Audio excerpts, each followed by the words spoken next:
Hi everyone, and welcome to my September wrap up. I am super excited to be doing this today. I had a really fun reading month. I actually got through 12 books, and there's one that I'm almost done and I might finish this month.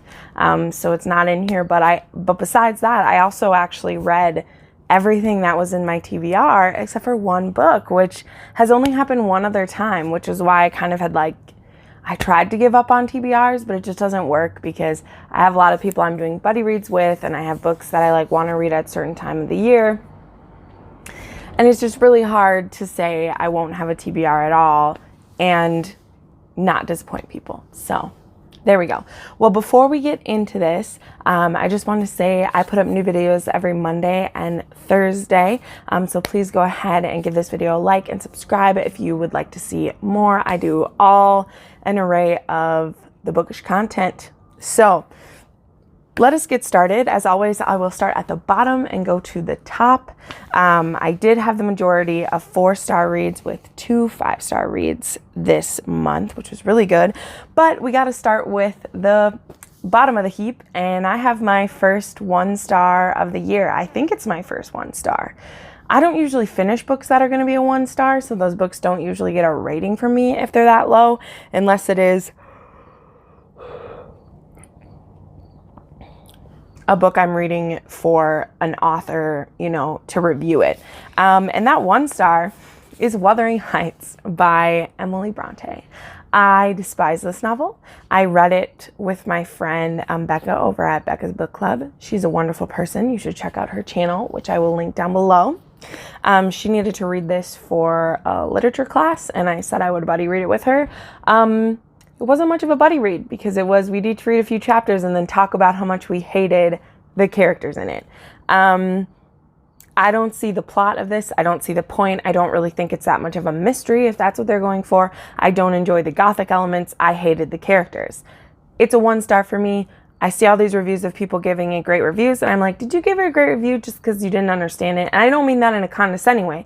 I mean, is it just fancy literature and you think that it deserves a high star? Because these characters were horrible, and I find no redeeming qualities in them. They didn't have anything that inspired me to them. The romance was horrible, and I hated everything about it. And that's all we're going to say, and I'm moving along. Next, I had a 2.5 star, and that one belongs to Marry Me by Sundown by Johanna Lindsey. This is part of a series I'm doing of trying to read new historic romance authors. And while I do believe that I will like Johanna Lindsey, in some cases, I really didn't like this one.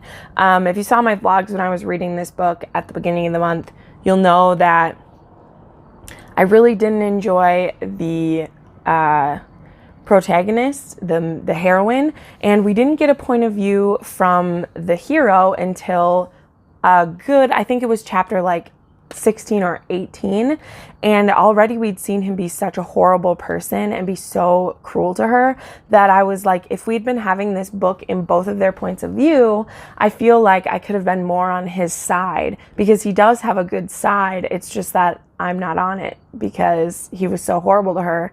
The setup of this is that this girl, Violet, no one has heard from her father. She's living in London. Her brothers live in New York. Her father went out west to find gold, and he partnered up with this man named Morgan Callahan. And she finds out that her brothers haven't heard from her. She comes home from England. She already has a match prepared for her in England, but she needs to come home and either help find her father or else get the money that he left behind. Morgan thinks that she is seen talking with one of his enemies, so he thinks that she's lying, and he never heard Charlie talk about a daughter. And that's really hurtful to her because her dad never talked about her, but also it leaves him not believing her, and he treats her kind of like a criminal for a while, and I didn't like it.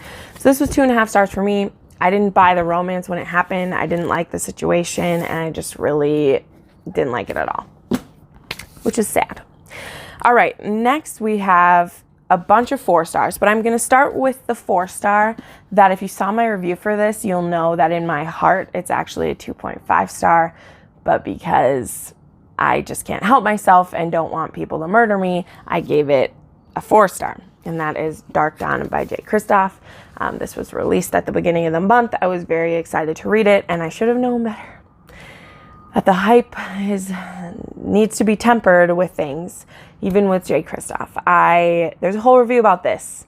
I'll link it up above because I'm not going to go in it right now, but I really hate where some of our characters were taken, and I don't believe the ending to this, and I don't agree with the choices a lot of the characters made, and so therefore all the good elements about this book don't matter to me because I don't believe it. And I'm a fantasy reader. I can believe a lot. But this is a grimdark fantasy about a female young teen assassin. Even though this is an adult series, the protagonist starts as 16 and is like 19 by the end of this. But it's sad. I will continue to read the first and second book, but I may, not read this again, which is sad. Because I got a signed first edition. But, oh, J. Kristoff, how could you do me so wrong? All right, then my next 4-star was This Mortal Coil by Emily Saveda. I read this. It was a group read for Murphy's Patreons. This is about this viral infection that's turned into a plague. It causes people to, once they get infected with it, eventually their body bursts. Literally they turn into this red powder that infects other people. So the front of this cover means something totally different. It is not pretty color powder they have the color runs. No, this is a dead person. Our main girl, Kat, she has been living on her own for the last 2 years while her father, who is a genetic coder or genetic scientist or whatever, has been taken by a big corporation to work on the cure for this disease, and they need her to decode his notes because he's recently died. And I really like this. I gave it 4 stars. The character, not super well done, but and you'll hear this probably by a lot of people who review it, the twists and turns in this were on point. I'm reading the second book next month because I really want to know where they're going with this. The third one comes out in January, I think. So I want to be ready for that. I was a fan of the romance. A lot of people aren't. I'm usually a fan of the romance. I'm excited to see where Kat and Cole go. But if you're someone who doesn't need there's not a ton of romance in this, and the story is so interesting, the science and stuff might not hold up. I don't care because I'm not a scientist, and it was enough for me to have a great time. So 4 stars. So I didn't write this one in my notes. Sorry. This was a 3.5 star. Snow Like Ashes. So I got One Out of Places by Sarah Rosh. I read this with my viewers. We started buddy reading this month. It was really exciting in the beginning. This is about this world where there are 7 or 8 kingdoms.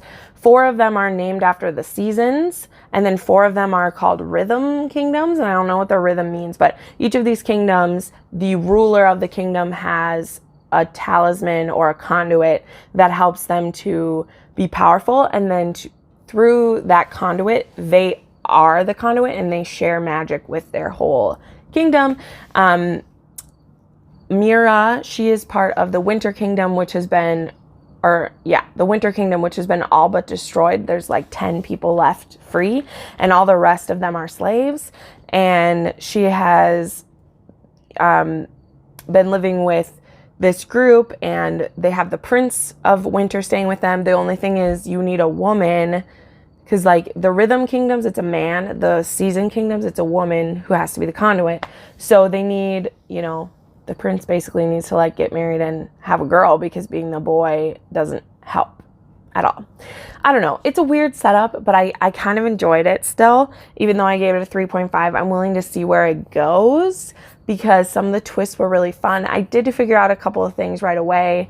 This cover doesn't really tell it to you, but this was kind of a medieval fantasy trying to save our kingdom. It reminded me of Falling Kingdoms a little bit, if you read that, just a little bit. And yeah, it was okay. It was enjoyable. It was fast to get through, but it also drugged. You know what I mean? I read it pretty quickly, but there were parts of it where I was okay, let's get going. So 3.5 for that one. Next, I just finished the other day Immunity by Erin Bowman. This was the second part of a duology. Contagion is the first one, which was a 5-star read for me last year. The first one was really kind of a thriller / like horror, space horror, including like a zombie type epidemic of a fast moving zombie disease. Those are the scariest ones. Like think kind of like World War Z, where you get infected that fast. And only people who are past puberty but younger than like 19 don't die from it, and in fact become hosts for the disease, and it makes them like stronger, better, faster kind of thing. In this novel, at the end of the last novel, Thea and Cohen are being detained. I won't say by who or what, I'm still keeping this non-spoilery, but basically this starts with like they're prisoners at the beginning and they're being experimented on, and so it's very uncomfortable, and there's some trigger warnings for like some just like violent situations and like blood and abuse of children, because they are children and they get pretty abused. So I think we forget to share that as a trigger warning, but it's very uncomfortable for me. And actually one of my worst fears is, number 1, being put in a mental asylum when you're not crazy. Number 2, being buried alive. Number 3, being experimented on and like not being able to do anything about it. So little side note about Jenn, but I gave this 4 stars.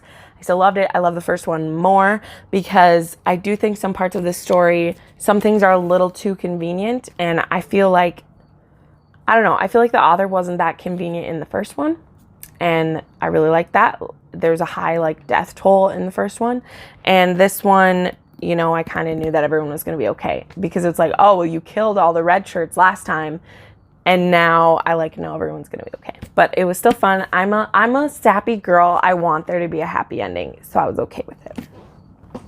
And then next, this is one that I'm going to finish today or tomorrow, but I need to film this, and I already know it's going to be a 4-star just because it's doing exactly what the last one did, which I actually think I gave that one a 3.5, so this might have gone up a little bit. This is The Demon World. This is the sequel to The Smoke Thieves by Sally Green. There will be one more of these, I believe. It's supposed to be a trilogy. Somebody's car. That's great. This is about 5 young adults who one kingdom is trying to take over the other, and these 5 teens get caught in the middle of it. That's the best way to say it. There are demons, and these demons, when you kill the demon, they release this demon smoke, and the demon smoke is a drug, basically. One color of the smoke makes you strong, and one color of it kind of makes you high. And the bad king in this is like using the demon smoke as a weapon, and the rest of the kingdoms need to figure out what they're going to do. And there are some really cool stuff. There's also there's LGBTQ representation as well as some diversity in here. So that's really cool, and I really like how it's done. There's also some pretty graphic killing in this one. I believe in the first one I said like it wasn't new adult because the characters were young, but also there was just a lot of like graphic swearing as well as like situations. So we'll just say that. Okay, moving up to a 4.5 star because the rest of the books, even though some of them are 4 stars, they're like in a series, so I'm going to talk about them in order. But my 4.5 is The Obelisk Gate by N.K. Jemisin. I also have a full review for this one up there, which I know a lot of people aren't going to see because they haven't read the first one, so then they don't watch the second one, and whatever. Book reviews don't always do that well, but I'm going to keep making them because people come to Booktube still for reviews sometimes, there we go. I really like this. It continued the story really nicely. There's still a lot of questions that I have. This is very dark. It's like scientific / fantasy / really confusing story, but I really liked it. I also buddy read this with Murphy and her group, as well as with Joe from Not So Average Joe. And yeah, we both really liked it. But yeah, I gave it a 4.5. I'm going to read the last book next month, and I'm excited to know some things. Hopefully she will tell us some things, because if I've read 3 of these books and there's not better answers, I will be a little upset. But I'm holding out hope because this author is great. Okay. Next, I have 3 historical romances. This is the first 3 books in the Ravenels series by Lisa Kleypas. I gave the first one 4 stars and the third one 4 stars and the middle one 5 stars. So the way this series starts off with Coldhearted Rake. Ooh, here's some smutty cover for you. This is about Devin Ravenel and his cousin. I think it's his cousin. No. Is it his cousin? Will you tell me? I don't know. I think it's his cousin. It doesn't say. His cousin has just died, and his cousin died 3 days after his wedding. And so he left a widow and 3 sisters behind. Okay? And Devin is planning to just sell the place because he doesn't want to run the earldom, and his cousin left them in a lot of debt, and so he just wants to sell it. But he doesn't know what to do with all these women who are depending on it. And the widow, her name is Kathleen, is a firecracker. And I will tell you, part of the reason this is a 4 star is I wasn't a huge fan of Kathleen. She was kind of a pain. She has a couple reasons, but because your author always has reasons why, but they weren't good enough for me. What made this a 4 star for me is, number 1, Devin. He was awesome. And yeah, she wins me over eventually, and she has a lot of woman power, and she has a lot of scenes of like, I will decide how this relationship is going to go, and you can either agree with it or hit the road. And I like that in some aspects, but I'm more of a like, okay, I don't think either partner should get to fully decide that. I think we should decide it together. But I really liked Devin, as well as Devin's brother Gabriel and Devin's friend Mr. Winterbourne, who all these characters are set up so well in this book. And guys, I was reading this one also for my try new romance author theories. I've never read a Lisa Kleypas before. If you've seen my previous book hauls, you'll see I bought like 15 of her books now because I want to read them all. But she set up the future characters so well. That doesn't happen in historical romance, guys. Usually what happens is you have the main couple and that guy has a brother. So like, the next novel is going to be about the brother. But they set up their characters. They already have the start of their arcs going, and it's amazing. And there was danger in this one. There's some scary events that happen, and there is just awesome stuff in this book. So this one was 4 stars because Kathleen and Devin was like hard for me to buy just because I didn't like Kathleen. However, it set up my 5 star one in the series, Marrying Mr. Winterbourne, amazing. So one of the cousins, the oldest cousin, Helen, they're trying to set up a marriage for her in Coldhearted Rake. And that may or may not happen with Mr. Winterbourne. Spoilers, that's what it's called. But they have some interesting like stumbles that happen. And Mr. Winterbourne comes off looking like quite the jerk. Like legit. I was like, wow, how are you going to win me back over to him? Because I liked him in Coldhearted Rake. And then he does something and you're like, wow, I'm done with this guy. Like, oh no. But then he wins me back over. And he wins me over spectacularly. And Reese Winterbourne owns department stores. And so think of him as like a Macy or a JCPenney or something. Like he owns these stores and they're like floors and floors. But he is from like a poor family. He reminds me a lot of George Warlegan, except he's not as horrible as George Warlegan. Helen tries to help him overcome that, and I loved it. Like, look at this smile. I just can't. So this was my favorite one of the 3 so far. There's 2 more that are out, and then there's another one coming, and I had to stop because I would have read all of her books, but obviously I had other things to get to. So at the beginning of the month, I read a bunch of these, and then I had to stop for a little bit. So I read that. And then I read the 3rd one, Devil in Spring, which is about one of the other sisters, Pandora, and she gets into a tricky situation with Gabriel. I think I call it that, which isn't the brother. His brother's name is something else. There's someone named Gabriel, and I guess this is a crossover with the Wallflower series of hers, which I haven't read yet, but I guess like Gabriel's parents are from that series. So I'm excited to read that one because his parents were delicious. I love them. But Pandora gets into one of those situations where she's compromised and her family, you know, nobody forces her. Of course, this isn't one of those, but they strongly encourage her to marry Gabriel because it'll make everything easier. And Gabriel is okay with it, but she's not, because she makes board games. It's cool. She makes board games, and she's afraid, like, everything she owns will belong to him when they get married.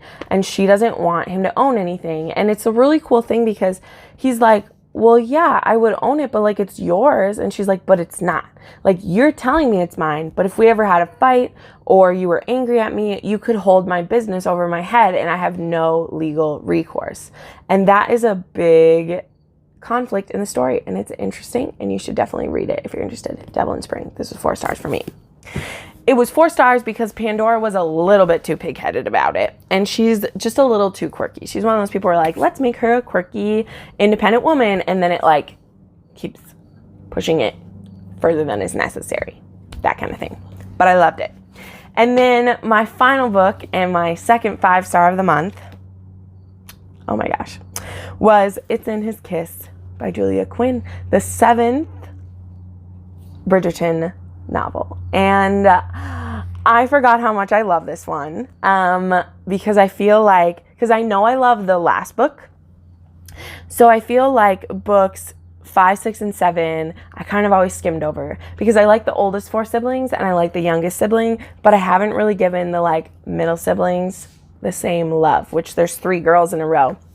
And this one is about Hyacinth, who's actually the youngest sibling, but she gets married first.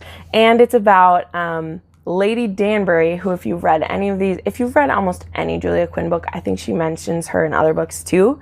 But she is like that Duchess of the widowed Duchess of Grantham type lady, you know, and the Dowager Duchess, kind of like Maggie Smith type. And Hyacinth reads to her every day, and she has a grandson named Gareth. Sorry, lots of E's. And he has been disowned by his father, and Lady Danbury loves him. He's her favorite grandson, and she really wants Hyacinth and Gareth to get together, and they both kind of want to get together. Did I show this already? Look at that. I just love that dress. And there is a treasure hunt involved, and there is a secret diary involved, and it was so good.